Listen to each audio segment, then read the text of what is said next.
Welcome back friends. आज हमारे पास Rajasthan board का 2013 का मेन पेपर है। चलिए जल्दी शुरू करते हैं। तो ये उच्च माध्यमिक परीक्षा 2013 का पेपर है राजस्थान बोर्ड का। इंस्ट्रक्शंस वगैरह हम क्वेश्चन की तरफ आते हैं। ठीक है, पैटर्न को हम फॉलो नहीं करेंगे क्योंकि पैटर्न तो नया पैटर्न आ गया। क्वेश्चन जो है वो रिपीट होता है। क्वेश्चन देखेंगे। पहला सवाल दे रखा है, विद्युत क्षेत्र रेखाओं की कोई दो कुंडली की right hand two properties of electric field lines. तो सिंपल सा है, ये इमेजिनरी फील्ड लाइंस होती हैं और 3D में होती हैं। ठीक है, अब ये दो सेंटेंस एक में दो मिला दो या दो सेंटेंस बना के लिख दो। They are imaginary lines, they are extended in 3D।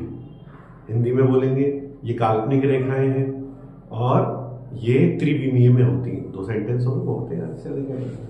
फिर आगे देखिएगा, समविभव पृष्ठ को परिभाषित कीजिए। जो बच्चे मेरे वीडियोस देख रहे हैं उनको पता है 2010 के पेपर में भी या 2010 के फर्स्ट पेपर में भी सवाल आया था।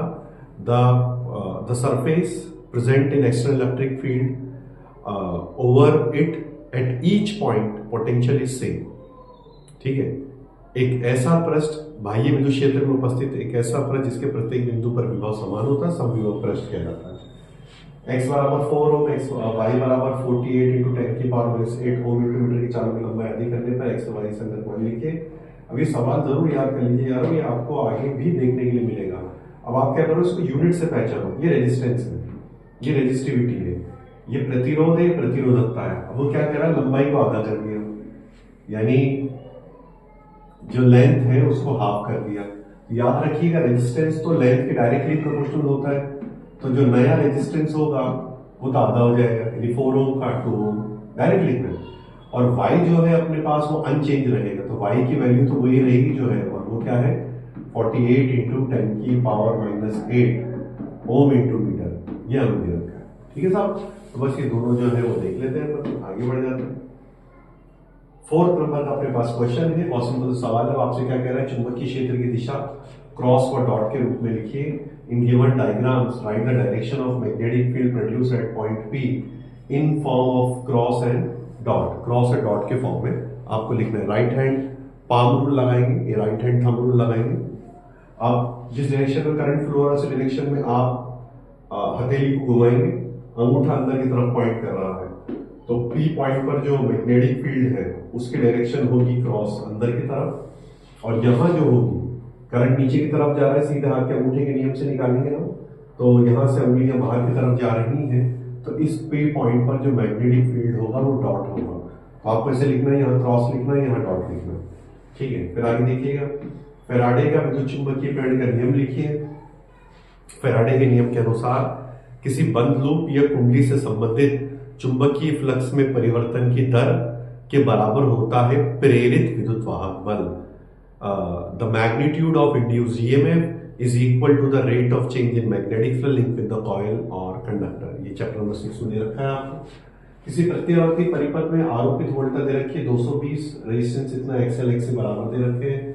आरएमएस वैल्यू निकालनी वोल्टा की, root mean square value voltage की वैल्यू दे रखी है आपको। ठीक है साहब, बेटे जब भी आपको वोल्टेज दी जाए, अगर कह रहा है कि भाई पीक वोल्टेज है, यानी कि अपने पास उच्च वोल्टा है, पीक वोल्टेज यानी शिखर मान है, तो आप इसको शिखर माने, अदरवाइज आरएमएस अपन मान के चलते हैं। अब यहाँ पर वो क्या कह रहा है कि आपको निकालना ही आरएमएस है, तो ये अपने पास वीएम मानिए, ध्यान रखिएगा। अब भाई फॉर्मूला क्या होता है, वी आरएमएस बराबर Vm बाई √2। Vm कितना दे रखा है 220, और √2 की वैल्यू होती है 1.414। सॉल्व करते हैं, आंसर आएगा। फिर वो कह रहा है परिपथ की प्रतिबाधा यानी कि इंपेडेंस, तो XL तो XC के बराबर है, XL XC के बराबर होगा तो इनका डिफरेंस 0 हो जाएगा, और Z जो है वो मिनिमम होकर R के बराबर हो जाएगा, और R की वैल्यू क्या है 8 ओम। आंसर आएगा। फिर रास्ता मोड में कई बार आया आगे की तरफ ही, उसको जरूर याद कीजिएगा।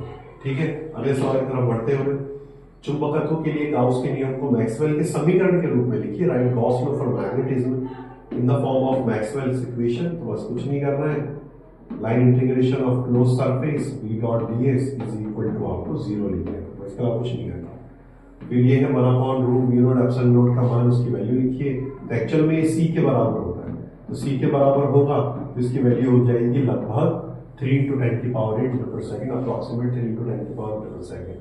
क्वेश्चन नंबर 8 आपके सिलेबस में नहीं है। पूर्ण आंतरिक परावर्तन की घटना को परिभाषित कीजिए, define the phenomena of total reflection. तो जो अपने पास पूर्ण आंतरिक परावर्तन है वो क्या कहलाता है?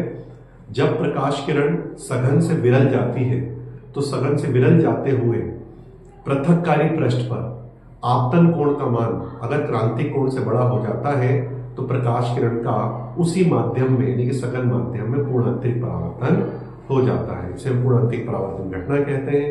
इंग्लिश में अगर हम कहें कि when a light ray is going from denser medium to rare medium and at separation media angle of incidence becomes greater than critical angle, then light ray completely reflected back in the same medium and is called denser medium. So it is called, this phenomenon is called total reflection. चलिए आगे बढ़ जाते हैं।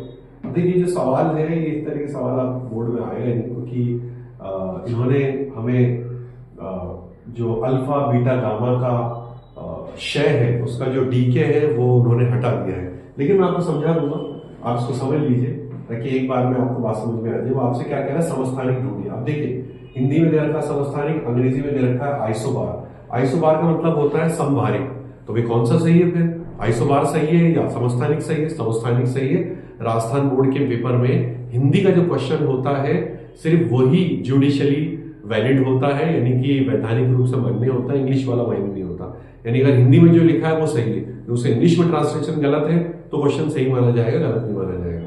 हाँ, हिंदी में गलत है और इंग्लिश में सही है तो हिंदी में गलत है तो क्वेश्चन को फिर गलत माना जाएगा, तो हिंदी को फॉलो करेंगे। ठीक, तो यहाँ पर समस्थानिक ढूंढे। चलिए आपको बताते हैं किस तरीके से करना है। क्वेश्चन नंबर 11 तो सिलेबस में है नहीं, तो एकदम ऐसे कर देते हैं। यहाँ देखिएगा ए जो है, ए टूटता है बी में और हीलियम निकलता है, तो ये तो अल्फा डीके है। ठीक है, फिर बी जो है वो सी में टूटता है और यहाँ पर इलेक्ट्रॉन निकल रहा है, तो ये बीटा माइनस डीके है। ठीक है, 2 बार बीटा माइनस डीके आपको यहाँ पर देखने के लिए मिल रहा है क्योंकि 2 इलेक्ट्रॉन निकल रहे हैं। ठीक है, तो चलिए देखिएगा, हमने मान लिया जो अपने पास एलिमेंट जो तत्व है ए, उसका एटॉमिक नंबर है Z, मास नंबर है ए, द्रव्यमान संख्या ए है और मास नंबर जो है वो एटॉमिक नंबर परमाणु क्रमांक Z है अपने पास। फिर ये हीलियम निकल गया, चलो ये ठीक है। जैसे हीलियम निकला तो जो नया बना है उसके Z में से 2 कम हो जाएंगे, ए में से 4 कम हो जाएंगे। तो अब नीचे जो है इसको हम ऐसे लिखेंगे Z-2 A-4, वो ऐसे देख लो आप, भाई यहाँ 2 है इसमें से 2 कम हो गए, या 4 इसमें 4 कम होगा। कैसे कम होते हैं रेट में उसको जाने दीजिए। अब यहाँ पर क्या कह रहा है? 2 इलेक्ट्रॉन निकल गए, 2 इलेक्ट्रॉन निकल गए और क्या बन गया? सी। ये 2 इलेक्ट्रॉन निकल गए साथ और बन गया सी। तो 2 इलेक्ट्रॉन निकल गए तो नया बना सी, इलेक्ट्रॉन 2 कम हो गए तो 2 प्रोटॉन बढ़ जाएंगे, तो Z-2 + 2 ये कैंसिल हो गया। ऊपर तो वही है A-4, Z-2 + 2 क्या आ गया यहाँ पर Z। तो C का परमाणु क्रमांक एटॉमिक नंबर Z है और A का भी परमाणु क्रमांक यानी कि एटॉमिक नंबर Z है, तो A और C क्या हो गए? समस्थानिक यानी कि आइसोटोप हो गए। एक बार जरूर कर लेना। 12 क्वेश्चन सिलेबस में नहीं है, 13वां क्वेश्चन सिलेबस में नहीं है। ठीक है, आगे बढ़ते हैं। 14वां क्वेश्चन सिलेबस में नहीं है, याद रखिएगा। 14वें का जो A पोर्शन है वो सिलेबस में नहीं है, क्योंकि ये तो मीटर ब्रिज पर है, मीटर ब्रिज आपके सिलेबस में नहीं, प्रैक्टिकल सिलेबस में, तो प्रैक्टिकल वाले क्वेश्चन इसमें नहीं आएंगे। हाँ, ये वाला क्वेश्चन हमारे पास है। आपसे क्या कह रहा है कि ये जो की है ओपन हो या क्लोज हो तो आपको टोटल रेजिस्टेंस बताना है। तो चलिए सबसे पहले हम क्या कर लेते हैं, की को ओपन है ओपन रहने देते हैं, पहला वाला लेते हैं, ओपन है करंट फ्लो करते हैं। ठीक है, यहाँ से आई करंट आया, अब करंट को 2 रास्ते मिल जाएंगे, I1 ऊपर, नीचे I2। अब यहाँ पर भी I1 ही फ्लो होगा। ठीक है, इधर तो जाने से रहा और इधर I2 फ्लो होगा। ठीक है, इधर जाने से रहा, सर्किट ही क्लोज नहीं है। अब दोनों सेम करंट फ्लो हो रहे हैं, सीरीज में है, ये दोनों सीरीज में है, तो 6 + 4 कितने हो गए? 10 हो। ठीक है, और नीचे हो जाएगा 3 + 12, 3 + 12, ये हो जाएगा 15 हो। अब ऊपर आ गया 10, नीचे आ गया 15, इसको सॉल्व कर लीजिए।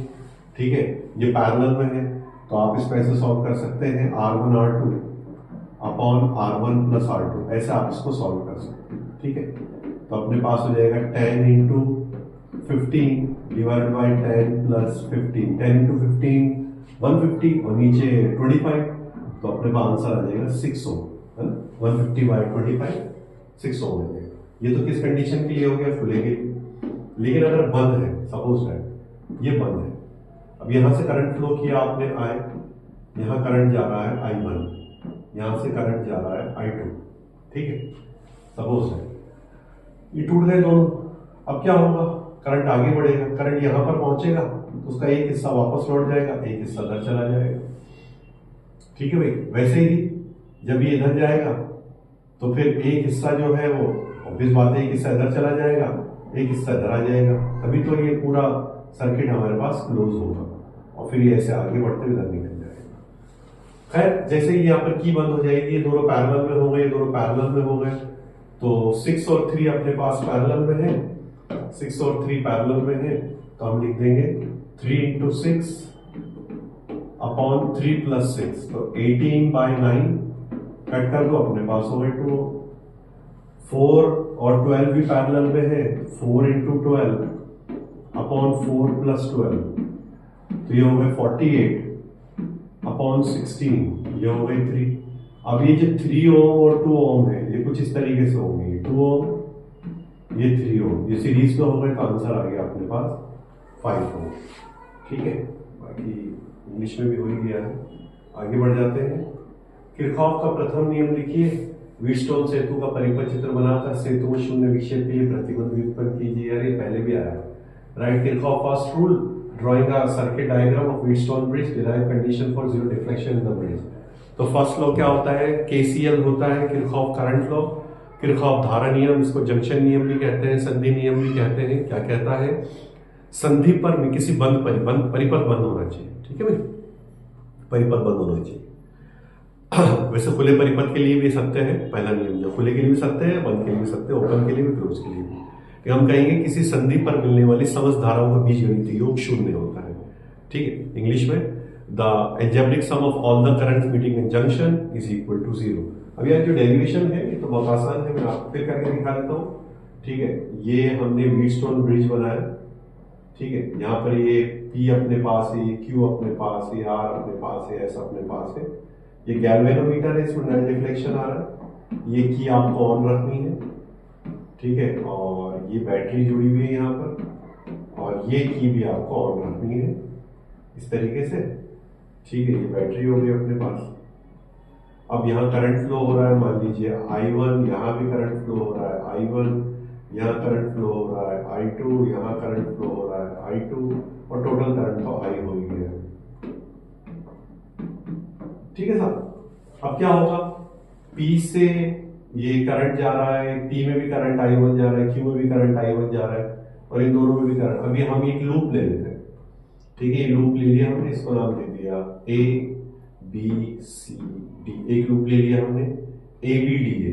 ABDA लूप लेंगे तो PI1 इज इक्वल टू हो जाएगा RI2, इसको इक्वेशन पर किरचॉफ के सेकंड लॉ से, ठीक है। फिर हम ले लेंगे एक लूप BCDB, तो यहां पर हो जाएगा अपने पास QI1 is equal to SI2। ये इक्वेशन सेकंड, दोनों का सॉल्व कर दो, यानी कि डिवाइड कर दो, P अपॉन Q, I1 से I1 cancel, RI2 upon SI2, I2 से I2 कैंसिल, तो P upon Q equal to R upon S बस कर। अगला सवाल देखिएगा। मुक्त आकाश में किसी बिंदु पर विद्युत क्षेत्र का परिमाण इतना है, चुंबकीय क्षेत्र का परिमाण ज्ञात करें। Free sphere point magnetic electric field is 9.3, find magnetic field at point, ठीक है। तो बेटे देखो फॉर्मूला होता है E0 upon V0 is equal to C, chapter number 8 से आपको मिलेगा।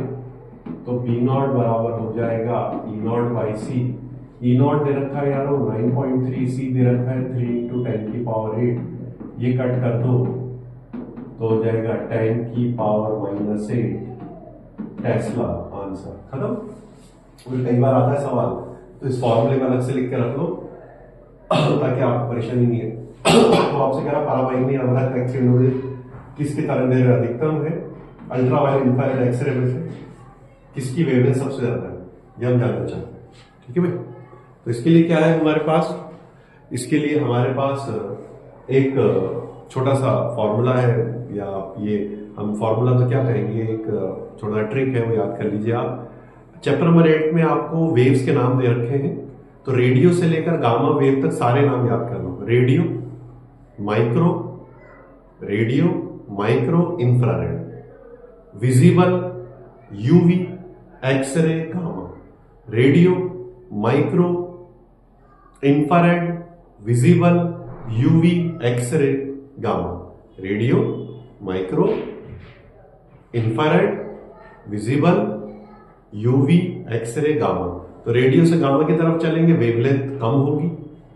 गामा से रेडियो की तरफ चलेंगे, वेवलेंथ बढ़ेगी। ठीक है, तो सबसे ज्यादा वेवलेंथ किसकी है इन सब में? जो सबसे पहले आ रहा है, तो सबसे पहले कौन आ रहा है? अवरत। मतलब ये जो मैंने आपको बताया है, रेडियो से लेकर गामा तक नाम याद करने के लिए कहे हैं, तो तीसरा नंबर इंफ्रारेड आ रही है, तो इसकी वेवलेंथ सबसे ज्यादा है। उसके बाद इसकी वेवलेंथ इंफ्रारेड से कम है, और सबसे कम वेवलेंथ एक्सरे की है। बस ये लिखना इतना आसान तो है यार। फिर देखो ये सुमेलित कीजिए, यानी कि मैच द फॉलोइंग। इस तरह के सवाल आते नहीं एग्जाम में। ब्रूस्टर लॉ अपने सिलेबस में है नहीं, ठीक है। ये ब्रूस्टर लॉ का है, तो इसको मैंने कट कर दिया। अब देखिएगा, प्रिज्म के लिए ये वाला हो गया, और स्नेल्स लॉ ये हो गया, ठीक है। और टोटल रिफ्लेक्शन के लिए ये हो गया। बस खत्म, चलो आगे बढ़ते हैं। ये फिर आपसे क्या कह रहा है? प्रकाश जो प्रभाव की घटना है निम्न को परिभाषित कीजिए।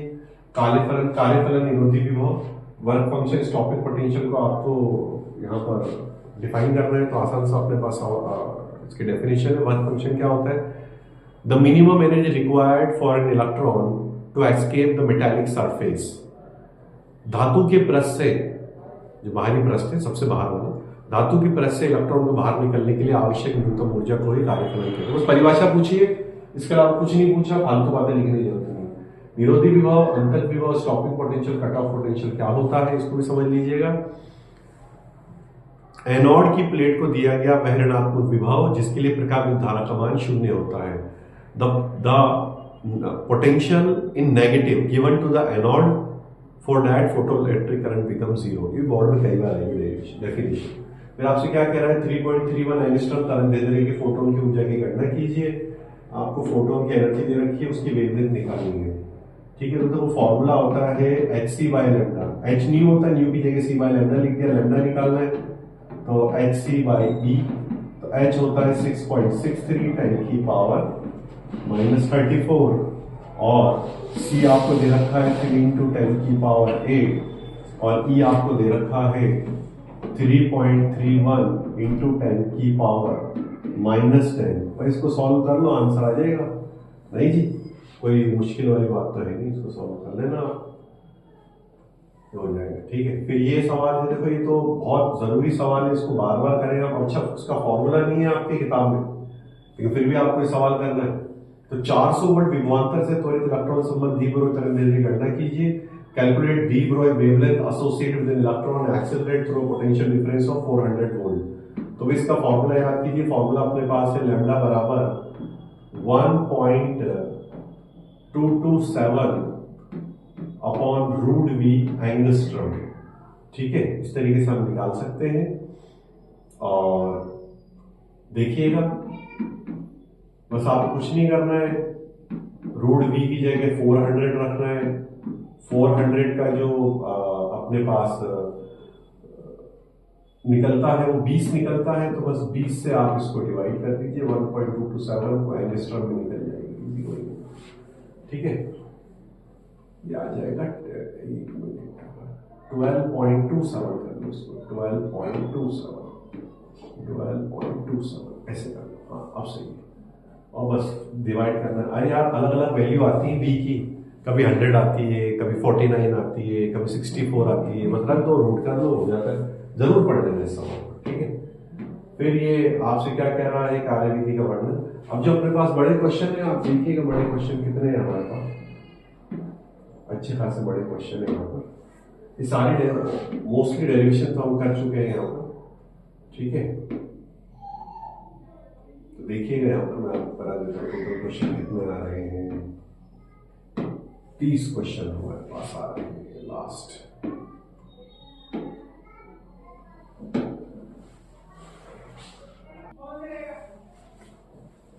तो बच्चों ठीक है, आज के लिए हमने यहाँ पर 19 क्वेश्चन कर लिए हैं इसमें से। अब जो बड़े क्वेश्चन हैं वो हम नेक्स्ट पार्ट में करेंगे। Thank you very much, keep watching, stay tune. Papers आपको करवाते जाएंगे, ठीक है। पेपर्स अगर आप कर लोगे अच्छे नंबरों से पास हो जाओगे, ठीक है। Thank you.